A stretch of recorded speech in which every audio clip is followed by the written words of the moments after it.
آل India Muslim جماعت کے قومی صدر مولانا شہاب الدین رضوی بریلوی نے پریس کو جاری کیے گئے بیان میں کہا کہ پچھلے جمعے کے دن جو واقعہ پیش آیا بہت افسوسناک ہے۔ کل پھر جمعے کی نماز ادا کی جائے گی، لہٰذا مسلمانوں سے اپیل ہے کہ وہ نماز پڑھ کر سیدھے گھر لوٹ جائیں، مظاہرے کے لیے بالکل اکٹھے نہ ہوں۔ بسم اللہ الرحمن الرحیم۔ جمعے کی کل نماز ہے اور میں یہی تمام مسلمانوں سے اپیل کر رہا ہوں کہ جمعے کی نماز بہت اہتمام کے ساتھ پڑھیں اور نماز پڑھنے کے بعد سیدھے اپنے گھر جائیں اور یا اپنے کاروبار میں لگ جائیں، اور بالخصوص نوجوان بھیڑ کا حصہ نہ بنیں۔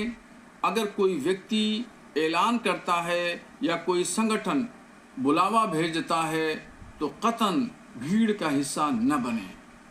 اور سب سے بڑی بات یہ ہے کہ پیغمبر اسلام صلی اللہ تعالیٰ علیہ وسلم سے محبت ہمارا ایمان ہے، مگر محبت کے لیے سڑکوں پر احتجاج کرنا، نعرہ بازی کرنا، شور شرابہ ہنگامہ مچانا، یہ پیغمبر اسلام کی شکشا اور ان کی تعلیمات کے خلاف ہے۔ پوسٹر چھاپے جا رہے ہیں، ہورڈنگ لگائی جا رہی ہیں، دیواروں پہ چپکایا جا رہا ہے، بارش ہو رہی ہے، ٹوٹ پھوٹ کے وہ نام محمد صلی اللہ علیہ وسلم نیچے گر جا رہا ہے۔